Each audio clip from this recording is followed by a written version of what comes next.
जब भी आप कमाना शुरू करते हो या फिर आपकी इनकम इंक्रीज होती है तो उस वक्त की पहली एडवाइस होती है एक नया एसआईपी स्टार्ट कर दो या फिर म्यूचुअल फंड में पैसे को डाल दो। Well, this is not wrong at all. Saving and investing एक बहुत ही हेल्दी हैबिट है, लेकिन इसका भी एक डार्क साइड है जिसके बारे में कोई बात नहीं करता। The dark side of SIP and mutual funds. और इस वीडियो के बाद आपको अंदाजा हो जाएगा कि एसआईपी को लोग इतना ज्यादा हाइप क्यों करते हैं, इतना ज्यादा इन्फ्लुएंसर्स एसआईपी के बारे में बात क्यों करते हैं, या फिर इतना ज्यादा इसके एड को क्यों चलाया जाए। नमस्कार, मेरा नाम नितेश है और आप देख रहे हैं मनी विद्या। अगर आपको भी पर्सनल फाइनेंस के टॉपिक्स में इंटरेस्ट है तो please do hit subscribe button, क्योंकि ऐसे वीडियो हम लेके आते रहते हैं। आई एम श्योर कि आपने भी वैसे एड्स जरूर देखे होंगे जहां पे एमएस धोनी, सचिन तेंदुलकर आके आपको एडवाइस कर रहे हैं कि अगर आप फ्यूचर में एक अच्छा रिटर्न चाहते हैं या फिर अपने बच्चों का फ्यूचर ब्राइट देखना चाहते हैं या फिर अपना खुद का ही गोल अचीव करना चाहते हैं तो आज ही एसआईपी स्टार्ट कर। ये बिल्कुल भी गलत नहीं है, लेकिन इससे रिलेटेड है अपना first point, the sale of investment. Long term में the best way to generate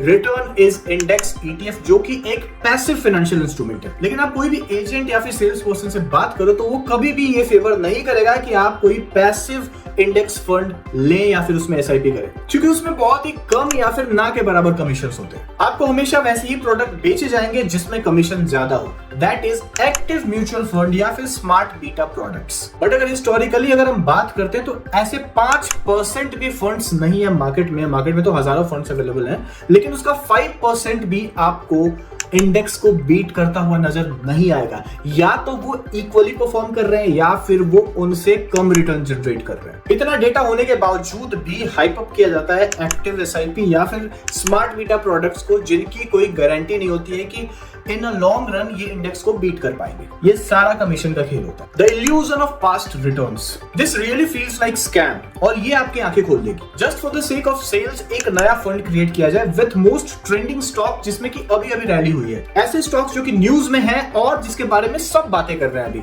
और ऐसे स्टॉक्स जिसके भर के खरीदार मौजूद हैं। ऐसे स्टॉक्स को मिला के अगर कोई फंड क्रिएट करते हैं उसको कुछ भी एक फैंसी सा नाम दिया जाता है और यहाँ पे दिखाया जाता है कि इन पास्ट अगर आप पैसे लगाए होते तो कितना ज्यादा रिटर्न कमाने को मिलता। विद इन 3 to 4 years आप अपने पैसे को डबल या ट्रिपल कर लियो। This creates illusion in mind. आप तो यही सोचेंगे कि this fund is best for investment, क्यों? क्योंकि इसका पास्ट रिटर्न अच्छा है। बट ये सच नहीं है। इसको ऐसा इसलिए बनाया जाता है ताकि बिक सके, बेचा जा सके इसको। ऐसे फंड्स के सेल्स बहुत ज्यादा इजी होते हैं और लोगों को इंप्रेस करने में बहुत ही ज्यादा आसानी होती है। बट यहाँ पे थोड़ा सा एक डिफरेंट पर्सपेक्टिव से देखते हैं। कोई भी बड़ा रिटर्न जब हम देखते हैं जिसमें कि मार्केट में रैली आती है, उसमें 2 तरीके के रिटर्न होते हैं। पहला होता है इन्वेस्टिंग रिटर्न और दूसरा होता है स्पेकुलेटिव रिटर्न। इन्वेस्टिंग रिटर्न होता है रियल वैल्यू क्रिएशन से। इकोनॉमी ग्रो हो रही है, कंपनी ग्रो हो रही है एंड इसी ग्रोथ की वजह से स्टॉक का प्राइस स्लो एंड स्टेडी ऊपर जा रहा है, दैट इज इन्वेस्टिंग ग्रोथ। और दूसरा होता है स्पेकुलेटिव ग्रोथ, जब मार्केट में बुल रन आता है और जब हो हल्ला मचता है उस टाइम पे सब के सब स्टॉक इन्वेस्टर बन जाते हैं और भर के स्टॉक्स खरीदने लगते हैं। इससे क्या होता है कि जो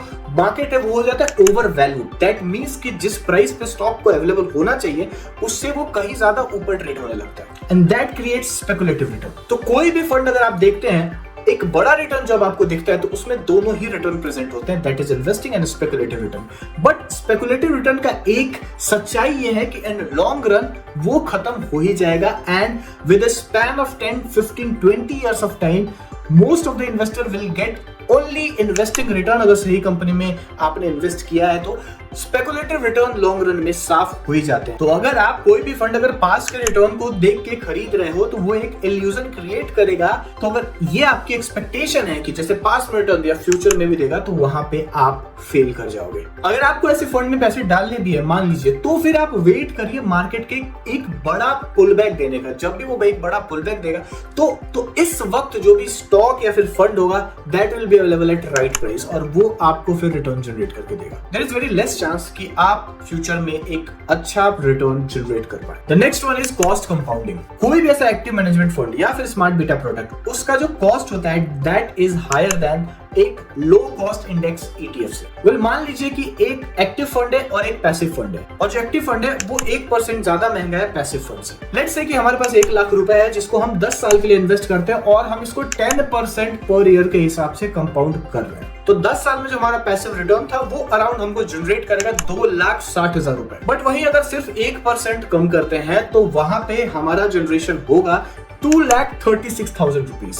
तो ऐसे तो देखने में हमको सिर्फ 1% का गैप दिख रहा है, बट यहाँ पे सच्चाई ये है कि जिस तरीके से हमारा रिटर्न कंपाउंड हो रहा है उसी तरीके से हमारा कॉस्ट भी कंपाउंड हो रहा है। दैट मीन्स कि जो भी कॉस्ट है that is on a percentage level. तो जिस तरीके से आपका कैपिटल बड़ा होगा, रिटर्न बड़ा होते जाएगा, cost will also get compounded. तो ये लॉन्ग रन में एक बहुत ही बड़ा डिफरेंस आपको प्रोवाइड करे। This is the reality of active management fund and SIPs। Well, मैं क्या सोचता हूँ, SIP is very good for long term growth, but कहां करना चाहिए? अगर आपको शेयर मार्केट आता भी है या नहीं भी आता है, इंडिविजुअल स्टॉक में अगर आप इन्वेस्ट नहीं कर रहे हो, आपको ऐसा कुछ फंड या फिर ETF चाहिए, go for low cost index ETF।